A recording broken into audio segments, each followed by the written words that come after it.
posible esto? Ayudar a alguien que se está iniciando en el proceso de investigación. ¿Cómo? Indicando cuestiones muy básicas además. En esta ocasión voy a reducirlo solo a 3 cuestiones.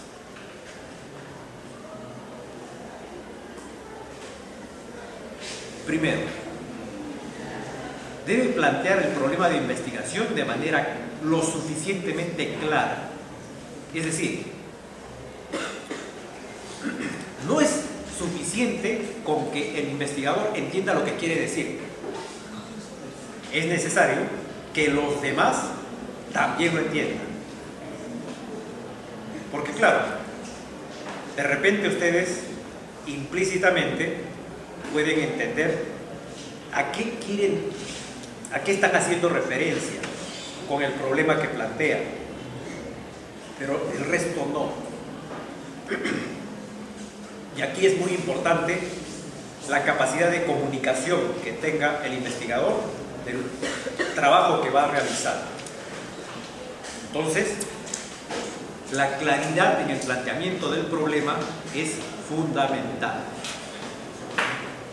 Segundo, debe ser conciso. Dicho de otra manera, no demasiado extenso.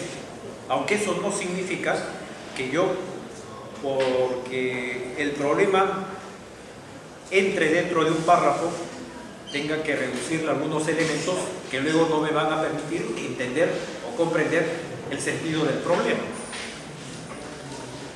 Entonces, hay que lograr un justo medio. Un problema no puede ser excesivamente extenso, pero tampoco puede ser excesivamente corto. Y en tercer lugar, el lenguaje que se utilice.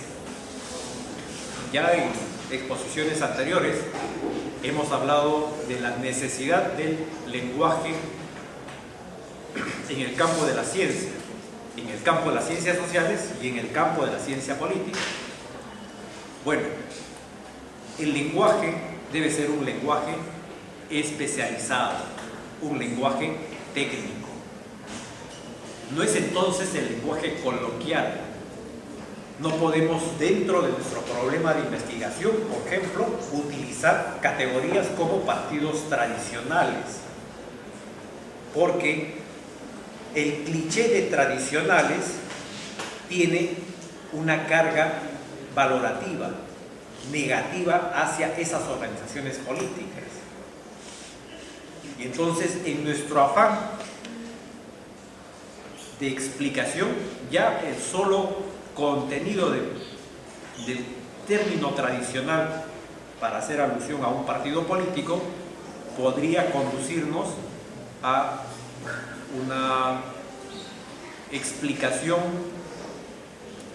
peyorativa del partido. Entonces sí existen algunas recomendaciones básicas que pueden hacerse cuando se plantea un problema de investigación. Y lo mismo ocurre con el planteamiento de la hipótesis. ¿Qué es una hipótesis? Y estos dos elementos, tanto el problema de investigación como la hipótesis, son elementos centrales. Nos van a acompañar durante el resto del trabajo de investigación. ¿Qué es una hipótesis? En principio se trata de una proposición, ¿no? Una respuesta tentativa. ¿Pero respuesta a qué? Una respuesta al problema que nos estamos planteando. Quiere decir que el investigador no solo se plantea la pregunta. No es suficiente con que el investigador plantee una pregunta y desconozca inicialmente cuál o cómo es la forma en que se va a resolver la pregunta, sino que ese mismo investigador tendrá que sugerir cuál es la solución a la pregunta. Por eso le llamamos respuesta tentativa. ¿Y por qué es tentativa?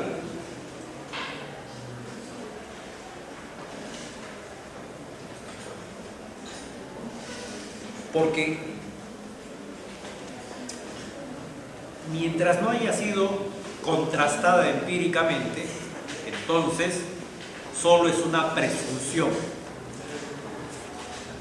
Deja de ser tentativa cuando la contrastación empírica nos indica que efectivamente esa es la explicación para resolver el problema de investigación. Por eso es tentativa.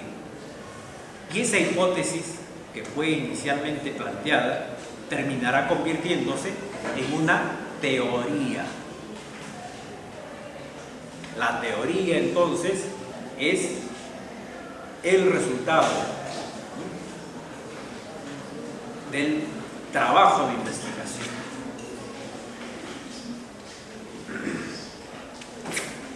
Hemos manejado dos áreas. Tercera área.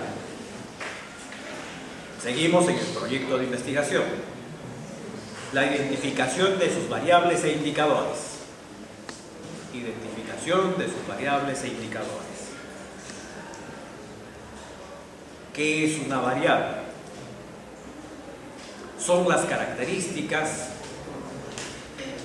o propiedades o particularidades que poseen los objetos o fenómenos que estamos estudiando. Eso es una variable. ¿Y por qué las denominamos variables? Porque tienen la capacidad de modificarse en el tiempo. ¿No? Si no existiese esta capacidad de modificarse en el tiempo, entonces no hablaríamos de variables, hablaríamos de constantes. Hagamos un poco de filosofía. Kant, en su fenomenología, decía que todas las cosas poseen una esencia que va más allá de la cosa misma, ¿no? Es más, eso podría de repente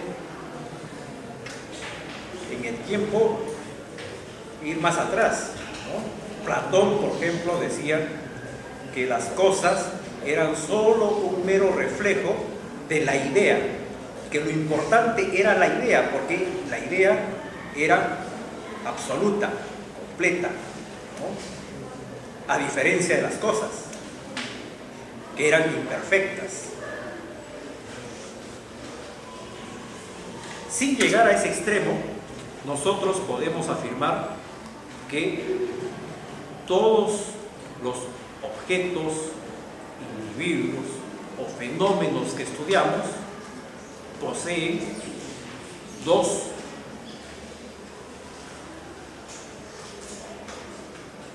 tipos de elementos. Aquellos elementos que cambian con el tiempo. Nosotros, por ejemplo, somos un claro ejemplo de eso.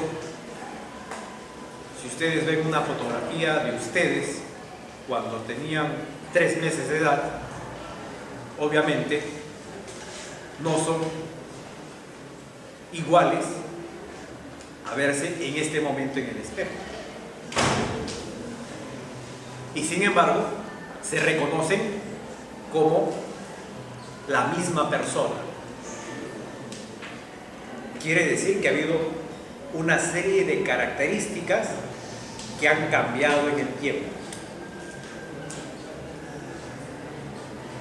El color de piel, el tamaño, el peso, la forma del cabello, la forma del rostro, pero siguen siendo ustedes. Quiere decir que ahí tenemos un elemento que es constante, ustedes, y un conjunto de elementos que han variado en el tiempo. A eso es a lo que denominamos variables. Cuando elaboramos entonces un problema de investigación, lo que nos interesa es la manera como estas variables pueden ir alterando, cambiando, modificando un fenómeno determinado. Y entonces hablamos de diferentes tipos de variables. Vamos a quedarnos solo con una clasificación para no